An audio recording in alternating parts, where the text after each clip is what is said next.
Hello friends, welcome to savage point. நான் உங்கள் ஏஸ்கர். Kollywood industry கூடி சீக்கிரமே அழிய போகுது. என்ன ப்ரோ சொல்கிறீங்க அப்படின்னு கேட்டிங்கன்னா, எஸ், அதுக்கான அறிகுறிகள் பார்த்தீங்கன்னா இப்போவே தெரிய ஆரம்பிச்சிருச்சு.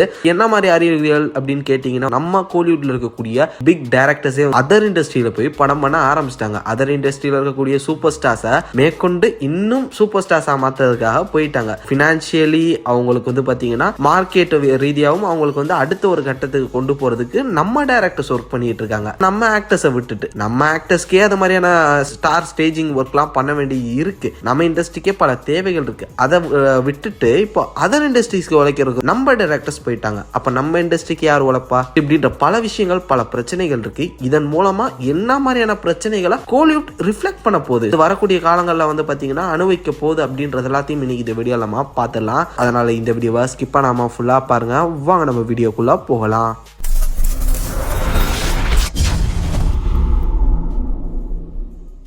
யார் அந்த டைரக்டர்ஸ்ன்றதை நேராக சொல்லிடுவோம். எதுக்கு அந்த டைரக்டர்ஸ் இந்த டைரக்டர்ஸ் சொல்லிக்கிட்டு லோகேஷ் கனகராஜ் தென் அட்லி சார், இவங்க ரெண்டு பேரும் இப்போ தெலுங்கு இண்டஸ்ட்ரியில இருக்கக்கூடிய டாப் ஆக்டர்ஸ் கூட ஒர்க் பண்ண ஸ்டார்ட் பண்ணிருக்காங்க. இது எந்த அளவுக்கு பெரிய பிரச்சனையா ஃபியூச்சர் கோலிவுட் இண்டஸ்ட்ரிக்கு கொடுக்குன்னு கேட்டீங்கன்னா, இப்போ அவங்க ப்ரீவியஸ் ஃபிலிம்ஸ் பாத்தீங்கன்னா ஹிட் கொடுத்துருக்காங்களோ ஃபிளாப் கொடுத்துருக்காங்களோ அது நமக்கு தேவையில்லை. பட் பெரிய காஸ்ட் ஆஃப் சேலரி வாங்கக்கூடிய டைரக்டர்ஸ், பிக் டைரக்டர்ஸ், கோலிவுட் இண்டஸ்ட்ரியில ஒரு டாப் டைரக்டர்ஸ்ன்ற ஒரு நேம் பாத்தீங்கன்னா ஆல் ஓவர் இந்தியாவில் இவங்க கொண்டு போய் சேர்த்துக்கிட்டு இருக்காங்க. அப்படி இருக்கக்கூடிய நேம் ஆஃப் டைரக்டர்ஸ் அதர் இண்டஸ்ட்ரியில் இருக்கக்கூடிய ஆக்டர்ஸோட கொலாப் பண்ணி நடிக்கிறது இதெல்லாம் பிரச்சனை இல்லை. பட் இது எந்த அளவு நம்ம இண்டஸ்ட்ரியை பாதிக்கும் அப்படின்றது ஒன்று இருக்குல்ல. ஏன்னா இங்கே நம்ம இண்டஸ்ட்ரியில இப்போ சூப்பர் ஸ்டார்ன்றது யாருமே இல்லை. நீங்க ரஜினி சார் இருக்காரே ப்ரோ அப்படின்னு சொல்லிட்டு கேட்டு வந்துகிட்டு இருந்தீங்கன்னா கண்டிப்பா சிரிக்க தான் செய்யணும். ஏன்னா ஆல்மோஸ்ட் ரஜினி சார் இன்னும் 3 படத்துக்கு அப்புறம் ரிட்டையர் ஆக போறாரு. அவரோட final project Rajini sir and Kamal sir இவங்க 2 பேரும் சேர்ந்து நடிக்கக்கூடிய ப்ராஜெக்ட் தான். அதனால இனிமே அவங்க இந்த இண்டஸ்ட்ரிக்கு கான்ட்ரிபியூட் பண்ணுவாங்க அப்படின்னு சொல்லிட்டு நம்ம நம்பிட்டு இருக்க முடியாது. இன்னும் பல வருஷங்கள் இருக்கு இந்த இண்டஸ்ட்ரி ஓடுறதுக்கு. ஸோ இவங்க 2 பேர் தான் இனியும் கான்ட்ரிபியூட் பண்ணணும் நம்ம எதிர்பார்க்க முடியாது. அவங்க ஆசைக்கு, அவங்க லெகசிக்கு அவங்க ஒன்று பண்றாங்க, அதை நம்ம என்ஜாய் பண்ணுவோம் அப்படின்ற மாதிரி தான் அதை எடுத்துக்கணுமே தவிர்த்து அவங்க இந்த இண்டஸ்ட்ரிக்கு இனி வரக்கூடிய நாட்களில் கான்ட்ரிபியூட் பண்ணுவாங்க நம்ம எதிர்பார்க்க முடியாது. அப்போ அந்த 2 பிக் ஆக்டர்ஸ், பிக் லெஜெண்ட்ஸை தள்ளி வச்சுட்டு பாத்தீங்கன்னா Ajith sir and Vijay sir இவங்க தான். அவங்களையும் பாத்தீங்கன்னா இப்போ அஜித் சார் பாத்தீங்கன்னா ஸ்ட்ரீக்கை மெயின்டைன் பண்ண மாட்டாரு. கன்சிஸ்டன்சியா பாத்தீங்கன்னா இயர்லி ஒரு ஃபிலிம் கொடுக்க மாட்டாரு. அதுல ஒருத்தர் தான் இயர்லி ஒன்ஸ் ஒரு ஃபிலிம் பாத்தீங்கன்னா கன்சிஸ்டன்சியா கொடுத்துட்டு இருந்தாரு. இண்டஸ்ட்ரிக்கு ஒரு பெரிய பிளாக் பஸ்டரையும் பாத்தீங்கன்னா வருஷம் கொடுத்துட்டு இருந்தாரு. படம் ஆவரேஜோ பிளாக் பஸ்டரோ ஃபிளாப்போ, பட் இண்டஸ்ட்ரிக்கு ஒரு பெரிய மணி ரெவன்யூ பாத்தீங்கன்னா ஜென்ரேட் பண்ண ஒரு பிக் பவர் ஹவுஸா பாத்தீங்கன்னா விஜய் சார் தான் இருந்தார்.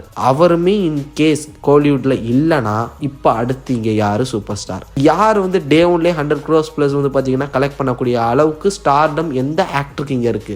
யாருக்குமே கிடையாது. அப்படி பார்த்தா அடுத்து எந்த ஆக்டர் அந்த ஒரு 100 crore கிளப்ல டே ஒன்னுக்குள்ளே நுழையிறாரோ அவர் தான் அடுத்து கோலிவுட்ட இந்தியன் லெவல்ல ரெப்ரசென்ட் பண்ணக்கூடிய ஒரு சூப்பர் ஸ்டார். அப்படி இருக்கக்கூடிய ஆக்டரா இங்க யார் வருவா? சிவகார்த்திகேயன் இருக்காரு, பிரதீப் ரங்கநாதன் இருக்காரு, சூர்யா சார் இருக்காரு, தனுஷ் சார் இருக்காரு, சிம்பு சார் இருக்காரு, விஜய் சேதுபதி சார் இருக்காரு. இவ்வளவு பேர் இருக்காங்க. இதுல யார் அந்த ஒரு ஆங்கிளுக்கு, யார் அந்த ஒரு ஸ்டாரா பாத்தீங்கன்னா மாறுவாங்க? அவங்களுக்கான கெப்பாசிட்டி யாருக்கு இருக்கு அப்படின்றதெல்லாம் கிளாஷ் ஆகி மோதி இதெல்லாம் நமக்கு தெரிய வர்றதுக்கே ஒரு 5-6 வருஷம் ஆயிரும். இதுக்கு இடையில இந்த 5-6 வருஷம் கோலிவுட் இண்டஸ்ட்ரி பாத்தீங்கன்னா ஸ்ட்ரகிள் ஆகிதான் ஆகணும். அப்படி இருக்கும்போது இது மாதிரியான பெரிய டைரக்டர்ஸ், பெரிய ஆக்டர்ஸ் இல்லாத போது அந்த ஒரு கான்ட்ரிபியூஷனை பெரிய டைரக்டர்ஸ் இருந்து அந்த கான்ட்ரிபியூட் கொடுத்தாதான் இந்த ஒரு இண்டஸ்ட்ரிக்கு அடுத்த கட்டத்துக்கு கொண்டு போக முடியும். இப்போ அட்லிலாம் பாத்தீங்கன்னா வேர்ல்ட் கிளாஸ் பிலிம், அதுவும் நம்ம Kollywood producer, Kollywood director, world class film பாத்தீங்கன்னா டோலிவுட் இண்டஸ்ட்ரிக்கு எடுத்து கொடுத்துட்டு இருக்காங்க. அப்போ அந்த இண்டஸ்ட்ரி தானே பெரிய லெவல்ல பேசப்படும். அந்த ஆக்டர் இப்போ ஆல்ரெடி பாத்தீங்கன்னா அல்லு அர்ஜுன் 1000 crore ஆக்டர்ன்ற ஒரு பேர் வந்துருச்சு. அவர் ஒரு சூப்பர் ஸ்டார். இப்போ அவருக்கு அடுத்து 1000 crore அந்த ஒரு இண்டஸ்ட்ரி வலுப்பெற்று போயிட்டே தானே இருக்கும். இந்த இண்டஸ்ட்ரிக்கு அடுத்து என்ன அப்படின்ற ஒரு கேள்வி தானே இருக்குது. டோலிவுட் இண்டஸ்ட்ரியை பொறுத்தவரை பாத்தீங்கன்னா கவலையே இல்லைங்க. அவங்ககிட்ட இருக்கிற எல்லாருமே சூப்பர் ஸ்டாரா தான் இருக்காங்க. பிரபாஸ் இருக்காரு. அவர் பாத்தீங்கன்னா ஃபிளாப் படமே இருந்தாலும் ராஜா சாப் பாத்தீங்கன்னா 300-400 கோடி கலெக்ட் பண்ணி போயிட்டு இருக்கு. அவர் ஒரு பவர் ஹவுஸ் தான். அதே மாதிரி அல்லு அர்ஜுன் சார் அவரும் வந்து பாத்தீங்கன்னா இப்போ ஒரு பெரிய லெவல்ல இந்தியன் ஸ்டாரா மாறிட்டாரு. நார்த் இந்தியால அவருக்குன்னு ஒரு மார்க்கெட் இருக்கு. ஜூனியர் என்டிஆருக்கும் நார்த் இந்தியால ஒரு மார்க்கெட் இருக்கு. தேவாரா ஒரு ஆவரேஜான பிலிம் தான், பட் இருந்தாலுமே 800 crores பிளஸ் வந்து பாத்தீங்கன்னா தேவாரா கலெக்ட் பண்ணுச்சு. ராம் சரண் சாருக்கும் வந்து பாத்தீங்கன்னா ஒரு மார்க்கெட் இருக்கு. கேம் சேஞ்சர் இருந்தா ஒரு ஃபிளாப் பிலிமா இருந்தாலுமே அதுவே 300 crores பிளஸ் வந்து பாத்தீங்கன்னா கலெக்ட் பண்ணுச்சு. அப்படி பார்க்கும்போது இப்போ எமர்ஜிங் ஆக்டர்ஸே வந்து பாத்தீங்கன்னா ஒரு பெரிய பவர் ஹவுஸா இருக்காங்க. இதை தாண்டி Chiranjeevi sir, Pawan Kalyan sir, Nagarjuna sir அப்படின்னு சொல்லிட்டு அங்க சீனியர் ஆக்டர்ஸுமே இருக்காங்க.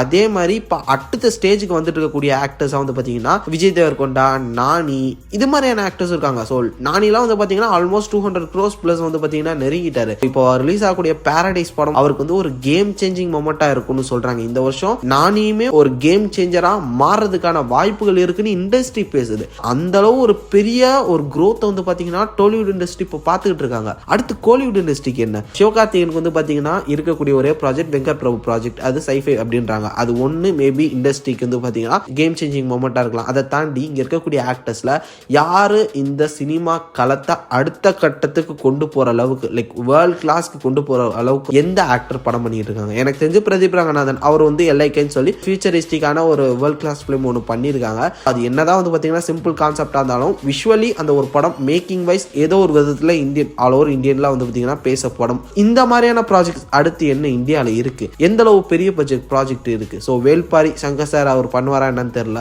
அடுத்து இங்க பெரிய பட்ஜெட் படம்னா என்னப்பா இந்தியால சொல்லுங்க? விஜய் சார் படம் இல்ல, அஜித் சார் படம் எப்போ வரும்னு தெரியல. ரஜினி சார், கமல் சார் படத்தை ஒதுக்கிருங்க. இப்ப இங்க இருக்கக்கூடிய யங் ஆக்டர்ஸ், அப்கமிங் ஆக்டர்ஸ் வச்சுக்கிட்டு எது இந்தியாவோட upcoming biggest high budget project நீங்க எனக்கு சொல்லுங்க. கிடையாது. இதுலயே தெரியலையா இண்டஸ்ட்ரி எதை நோக்கி போய்கிட்டு இருக்கு அப்படின்னு? ஸோ ரொம்ப கவலைக்கணமான ஒரு சுச்சுவேஷன்ல தான் வந்து பாத்தீங்கன்னா கோலிவுட் இண்டஸ்ட்ரி போய்கிட்டு இருக்கு. இப்போ ஒருத்தங்களை நம்பி தான் வந்து பாத்தீங்கன்னா இந்த இண்டஸ்ட்ரி இருக்கு. அது கோலிவுட் ஆடியன்ஸ். தயவு செஞ்சு அட்லீஸ்ட் நீங்களாவது கோலிவுட்டை கை விட்டுறாதீங்க. விட்டுட்டீங்கன்னா ஆல்மோஸ்ட் பாலிவுட் மாதிரியான ஒரு கட்டத்துக்கு கோலிவுட் போயிடும். இதுல இருந்து மீண்டு வர்றதுக்கு கிட்டத்தட்ட 5 to 6 வருஷங்களுக்கு மேல ஆகும். அந்த 5-6 வருஷங்கள் தமிழ் சினிமாவுக்கு வந்து பாத்தீங்கன்னா ஒரு நரக காலமா இருக்கும். மறந்துடாதீங்க. அதனால ஆடியன்ஸ் ஆன நீங்க சின்ன படமா இருந்தாலும் சரி, பெரிய படமா இருந்தாலும் சரி, இனி நீங்க தேடி பாக்குறதுக்கு இங்க ஸ்டார்ஸ் இல்ல. இனி நீங்க தான் ஸ்டார்ஸை உருவாக்கணும். அதனால எல்லா படத்தையும் பாருங்க, நல்ல படத்தை பாருங்க, நல்ல படத்தை சப்போர்ட் பண்ணுங்க. ஏன்னா Vijay sir, Ajith sir, Kamal sir, Rajini sir இவங்களை தாண்டி அந்த மாதிரியான ஸ்டாரை உருவாக்க வேண்டிய கட்டாயத்துல நம்ம இருக்கோம். அதனால நீங்க அடுத்த ஸ்டாரை உருவாக்குங்க. தேவையில்லாம ஃபேன் டாக்ஸிசிட்டியை வச்சுக்கிட்டு நெகட்டிவிட்டி ஸ்ப்ரெட் பண்ணிக்கிட்டு ஒரு படத்தையும் ஒரு இண்டஸ்ட்ரியும் மண்ணுக்குள்ள கொண்டு போயிட வேணாம். அதுதான் என்னோட ஒரு தாழ்மையான ஒரு வேண்டுகோள் அப்படின்னே சொல்வேன். இது என்னோட பர்சனல் தாட்ஸ் அண்ட் வியூஸ். கண்டிப்பா உங்களுக்கும் இதே விஷயங்கள் தான் தோணுது அப்படின்னு நான் நினைக்கிறேன். உங்களுக்கு இது புரியும் நான் நம்புறேன். அப்படி ஒருவேளை உங்களுக்கு புரிஞ்சதுன்னா உங்களோட தாட்ஸ் அண்ட் வியூஸ் என்னன்றதா மறக்காம கீழே கமெண்ட் செக்ஷன்ல மென்ஷன் பண்ணுங்க. உங்களோட பாயிண்ட் ஆஃப் வியூல நீங்க இதை எப்படி அணுகுறீங்க அதை சொல்லுங்க, நான் பார்த்து தெரிஞ்சுக்கிறேன். இது எனக்கு சொல்லணும்னு தோணுச்சு. ஏன்னா இப்போ ரீசெண்டா லோகேஷ் கனகராஜ் உங்களோட ப்ராஜெக்ட்ஸ் இதெல்லாம் வரும்போது எனக்கு பர்சனலா இது அங்கதான் போகுமோ அப்படின்னு தோணுச்சு. என்னோட தாட்ஸ் அண்ட் வியூஸ் அதை உங்ககிட்ட ஷேர் பண்ணணும்னு தோணுச்சு. அதனால இதை நான் இன்னைக்கு இந்த ஒரு கண்டென்ட்டாவே பேசியிருக்கேன். ஸோ இதே மாதிரி தொடர்ந்து நிறைய இன்ட்ரெஸ்டிங்கான வீடியோஸ் பார்க்கறதுக்கு மறக்காம சாவிஷ் பண்ணி சேனலை சப்ஸ்கிரைப் பண்ணி அந்த பெல் ஐக்கான ப்ரெஸ் பண்ணிக்கங்க. அடுத்த ஒரு இன்ட்ரெஸ்டிங்கான வீடியோலாம் நாளைக்கு வந்து மீட் பண்றேன். அது ஒரு tata bye bye, take care from A Square.